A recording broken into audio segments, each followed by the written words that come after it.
নমস্কার বন্ধুরা, আমরা একদম কাক ভরে বেরিয়েছি। দেখতেই পাচ্ছেন সূর্যদেব সবে আকাশ থেকে উঁকি মেরেছে। একদম সুন্দর সকালবেলা আমরা বেরিয়েছি দক্ষিণেশ্বরের উদ্দেশ্যে গঙ্গা জল আনতে। সামনে বাড়িতে মায়ের বাৎসরিক পুজো, সেই কারণে।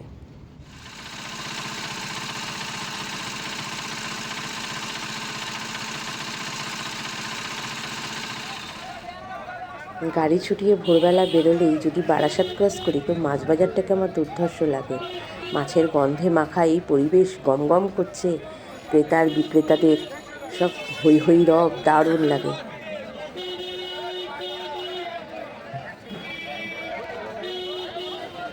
গাড়ির মধ্যে মাছ কেনা বাজার করা নিয়ে ভাই বোনের গল্প শুনতে শুনতে বেশ লাগছিল আমাদের জার্নিটা।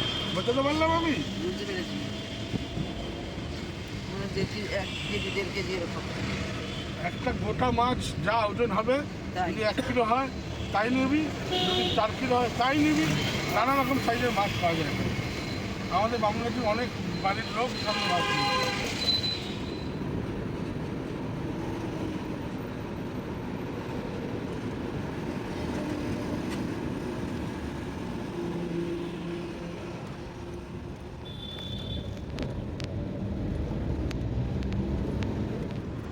ব্রেকটা না ইউজ করতে করতে ব্রেকটা হার্ড হয়ে গেছে, ওর জন্য ব্রেকটাকে মারলে ব্রেকটা কাজ হচ্ছে না, স্লিপ খেয়ে যাচ্ছে। এই পাঁচিলটা দেখ, এই যে লাল রঙের পাঁচিলটা, এটা ব্রিটিশ আমলের পাঁচিল। হ্যাঁ, আমরা সেই যখন এই আমাদের বোম্বেটা হয়নি, ওপর দিয়ে রাস্তা হয়নি, তখন দিয়ে আমাদের বোম্বে যেতে গেলে এই নিচে রাস্তা দিয়ে ঢুকতে হতো। আর এই পাঁচিলটা দেখতে মনে হতো আমরা কত দূর যাবো এবার। এইসব করেছে বল, তাহলে সেটাই তো বলছি, কি একটা করে দিল। হ্যাঁ, বেশ সুন্দর, কি সুন্দর ছিল। খোলা মেলা, দুপাশে দোকান, ঠাকুরের দাঁড়িয়ে সুন্দর লাগতো দেখতে। অন্ধকার রাস্তা করে দিল একটা। জানেন তো, মন্দির চত্বরে আমি যতই ক্যামেরা করে দেখাই, যদি একটু ভেতরটা দেখাতে পারতাম আরও অসাধারণ লাগতো। আসলে ভেতরে, মন্দিরের ভেতরে ক্যামেরা আর মোবাইল নেওয়া নিষিদ্ধ, না হলে আমরা ছোটোবেলায় যে মন্দির দেখেছি, যে অসাধারণ মন্দিরের ভেতরটা লাগে, সেটা যদি আপনাদের সঙ্গে একবার শেয়ার করতে পারতাম। আর সকাল সকাল মন্দির চত্বর তো দুর্দান্ত লাগে। চারিদিকে একটা হালকা ঠান্ডা নীরব পরিবেশ, তার মধ্যে দিয়ে সূর্যের কিরণ ডাইরেক্ট চূড়ায় পড়ে প্রথম। একটা আলাদাই মায়াময় পরিবেশ। হ্যাঁ, এই ঘাটটা। হ্যাঁ হ্যাঁ, এই যে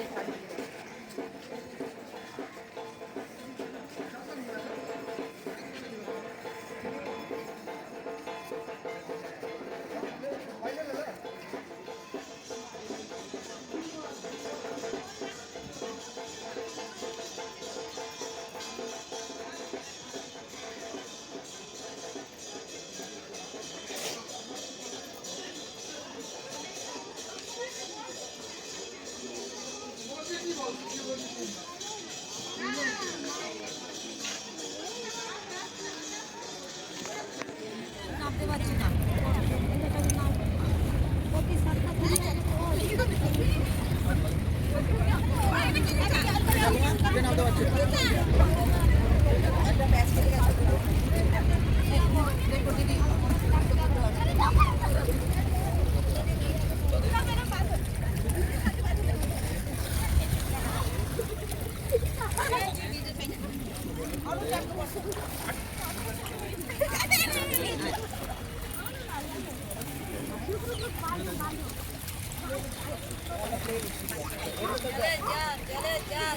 তুই স্নান করবি নাকি রে? তুই পুরো ভেজে যাচ্ছিস তো।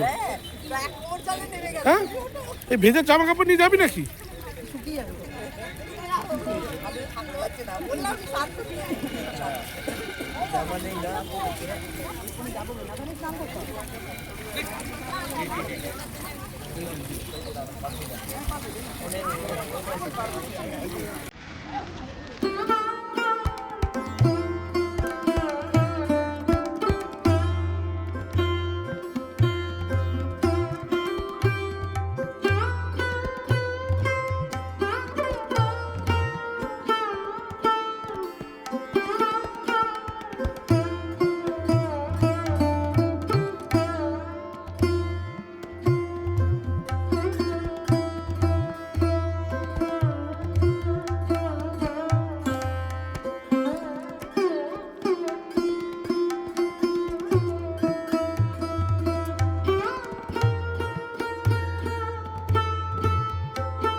পুজো দিই, তবু কলকাতাতে পুজো পুজো রেশটা থাকে।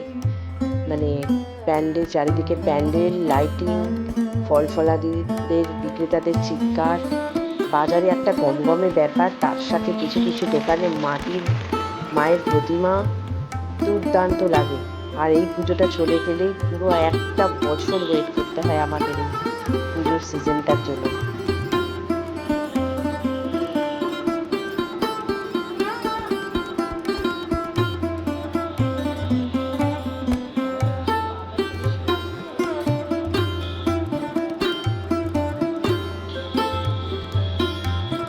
দক্ষিণেশ্বর থেকে বাজার করে ফিরতে ফিরতে আমাদের বেশ বেলা হয়ে গেল।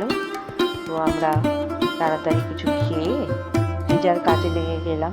মানে রাদের বাবার অনেক রকম দায়িত্ব থাকে, প্যান্ডেলওয়ালাদের সঙ্গে সঙ্গ দেওয়া, প্লাস লাইট লাগাতে আসবে যিনি তার সঙ্গে থাকা। আর বাচ্চাদের কাজও কম নয়, তারা বাজি রোদে দেবে, তুলবে, গোছাবে, এরকম বিভিন্ন রকম আনন্দদায়ক কাজ আর কি। এগুলোকে আর কাজ মনে হয় না তখন, মানে উৎসাহের সঙ্গে এগুলো যেন আপনি আপ হয়ে যায়।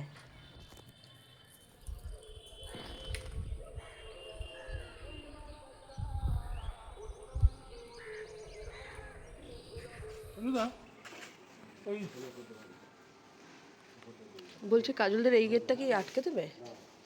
না, আটকাবে না, এটা খুলে দেবে।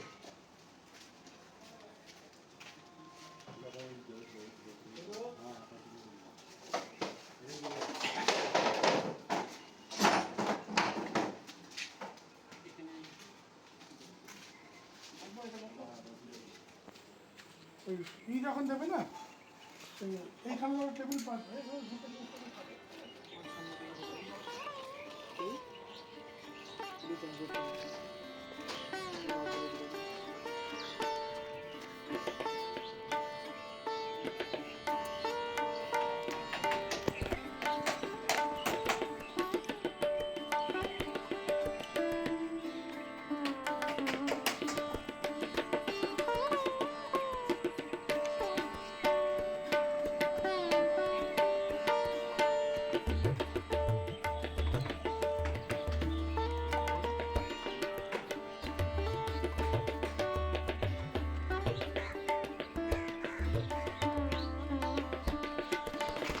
চতুর্দশীর মধ্যে আমাদের সব রেডি হয়ে যায় মোটামুটি, প্যান্ডেল যেটুকুনি করার বা লাইট লাগানোর সব কিছু। আর আমি আর আমার কর্তা সেটাই ঘুরে ঘুরে দেখছি। খাওয়া দাওয়ার ব্যবস্থা সব বিন্দু বিন্দু করে রেডি হচ্ছে 2025 সালের পুজো, মায়ের পুজো। বাড়িতে তুলি লাগানো হয়ে গেছে। আলোর সাজ নিয়ে, আলপনার সাজ নিয়ে, মণ্ডপ সজ্জা নিয়ে আমরা এত ব্যস্ত থাকি, বাড়িটার মধ্যে যেন একটা উৎসব উৎসব রব চলে, পুরো মুখরিত হয়ে ওঠে বাড়িটা।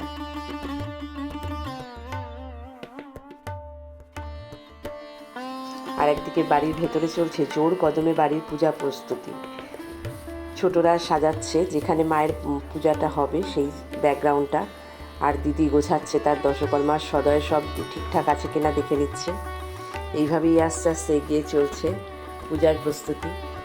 মানে সবাই যে যার কাজ নিয়ে ব্যস্ত আর কি।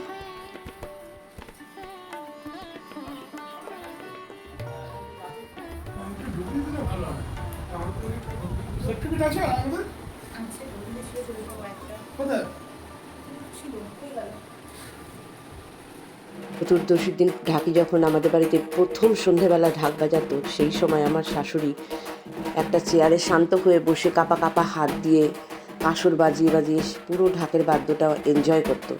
সেই সিনটা আজকে এই সন্ধ্যায় মনে পড়ছে, কারণ ঢাকে ঢাক বাজাচ্ছে আর আমার ননদ চুপ করে বসে ঠাকুরের দিকে তাকিয়ে সেই বাজনা শুনছে। মানে এত ওনার কথা মনে পড়ছে আজকে এই দৃশ্যটা দেখে। মন ভারাক্রান্ত, স্মৃতি তো থেকেই যাবে, মানুষ চলে যায় স্মৃতিটা থেকে যায়। তো যাই হোক, আবার আসি পুজোর কথায়।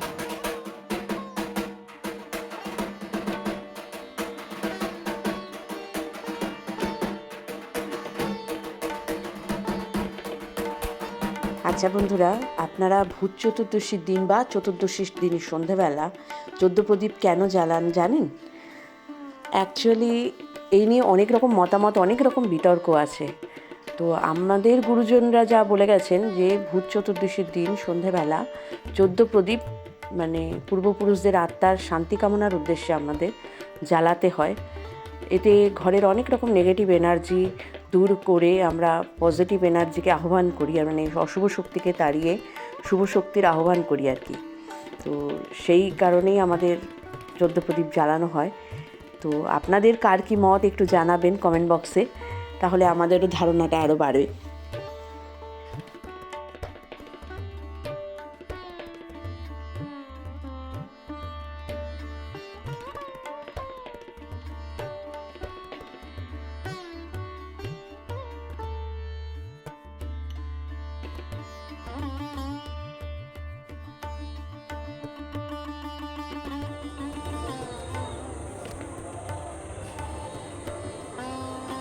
বাড়ির চারপাশটা এত আলোয় আলো, সমস্ত বাড়িগুলো টুনি লাইটগুলো একসঙ্গে জ্বেলে উঠেছে, পুরো মনে হচ্ছে যেন আলোর মেলা বসেছে চারিদিকে।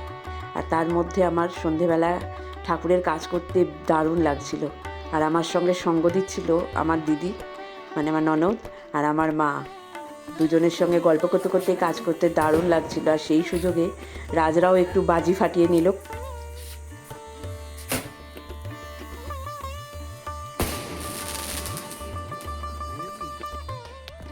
কত ছোট সেল,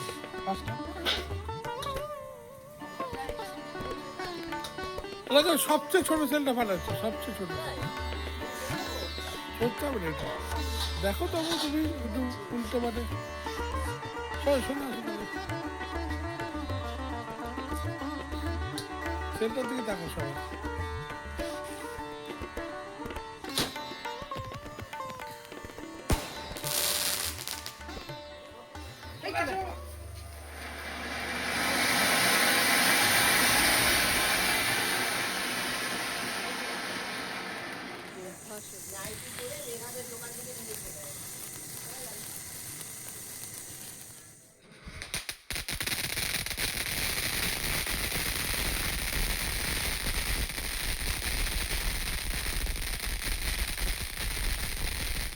পুজোর দিন সকাল সকাল সব্বার ঘুম ভেঙে যায়, আর যে যত তাড়াতাড়ি পারি স্নান করে ঠাকুরের কাজে লেগে যাই। মানে সবার এক একটা দায়িত্ব থাকে এবং প্রচণ্ড চিন্তা থাকে, যত তাড়াতাড়ি সম্ভব ঠাকুরের ঘর পরিষ্কার করে ঠাকুরকে নামাতে হবে। মানে আমাদের মাকে স্নান করিয়ে তারপর তো নামাতে হয়, সেই কারণে।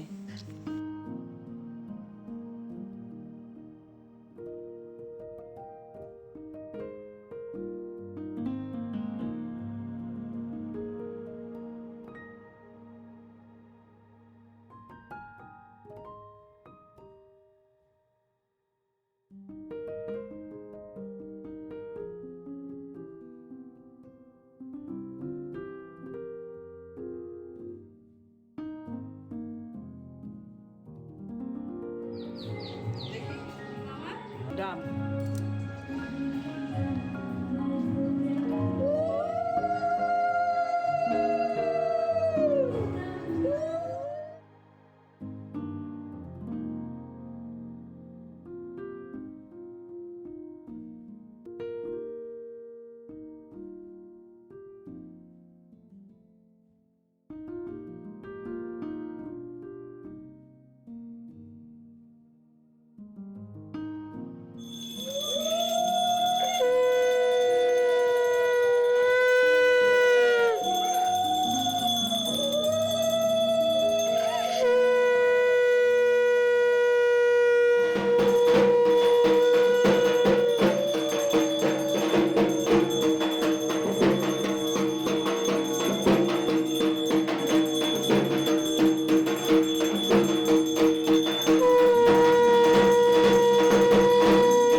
সকালে মায়ের পুজোর পরেই আমরা সবাই মিলে সন্ধ্যার জোগাড় জান্তি করতে শুরু করে দিই সন্ধ্যার পুজোর জন্য।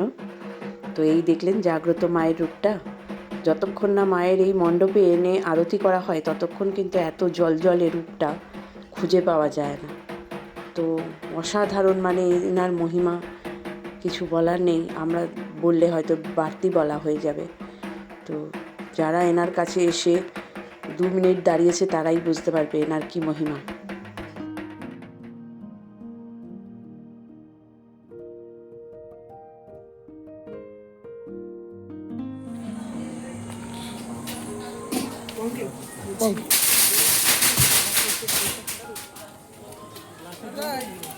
ও এসছেন, দাও।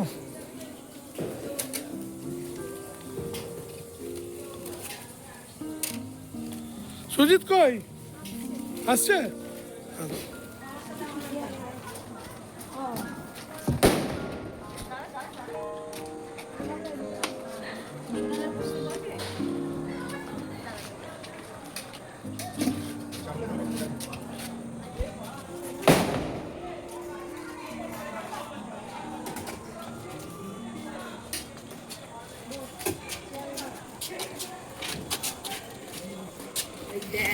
দেখ এর দেখো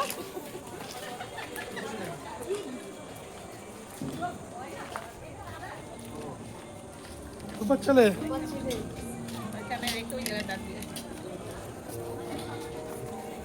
একটা ফোন কাটতে রে।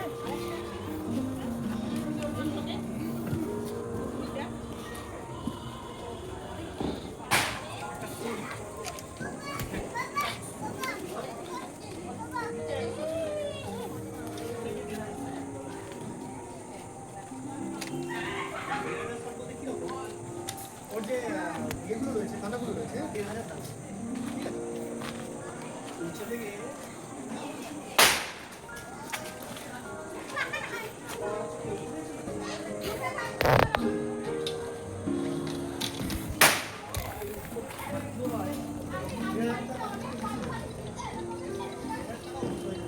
আরে কোথায় যাচ্ছিল ওদিকে?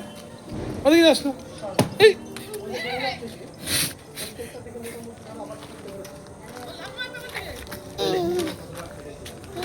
টাইম ধরে গেছে। আস্তে আস্তে খেলা কর। বসে খানা রূপা।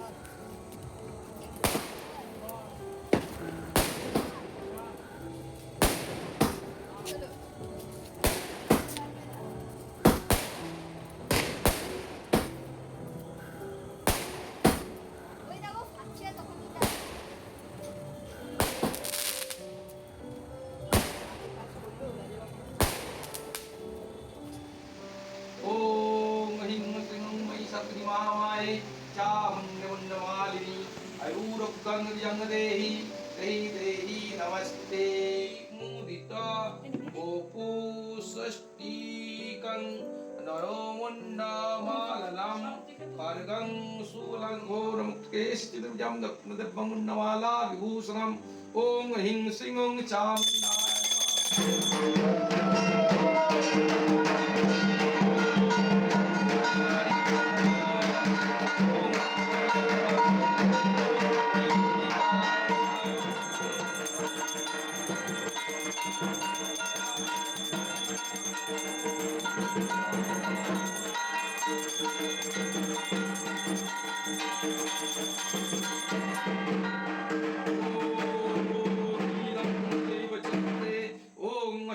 दीपमालाय संपदानयं क्रीं दक्षिणकालिकाय नमः ओम मनस्फोतिरसदीप सुमनिर्जयं सुकासनम् आरुणानपीत्विं दावासुचेतनते ओम ईदं मनस्फोतिदीपं उगदीर्यताम् ओम स्वस्ति ओम स्वस्ति ओम स्वस्ति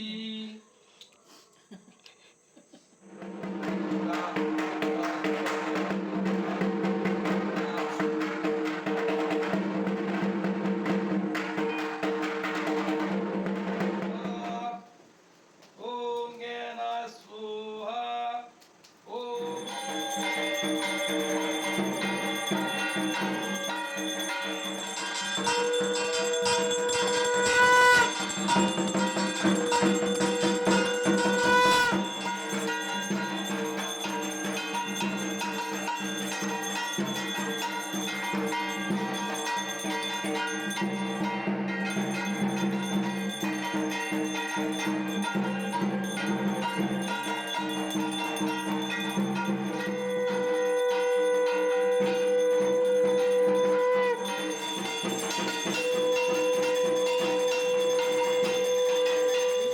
দাদে বাবা, মামা, আসো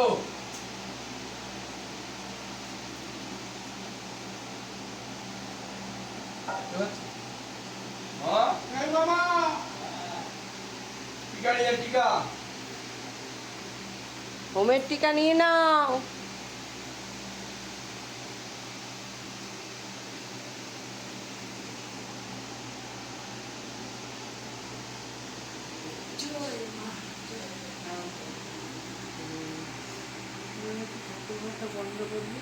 তো এইভাবে আমাদের 2025 সালে 24তম বাৎসরিক পুজো শেষ হলো।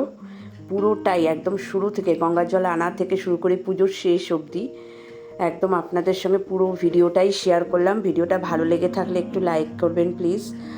আর কিছু বেশি কথা বাড়াচ্ছি না, এবার আসি। মায়ের কৃপায় সবাই ভালো থাকবেন, সুস্থ থাকবেন, অনেক অনেক আনন্দে থাকবেন। আসি তাহলে।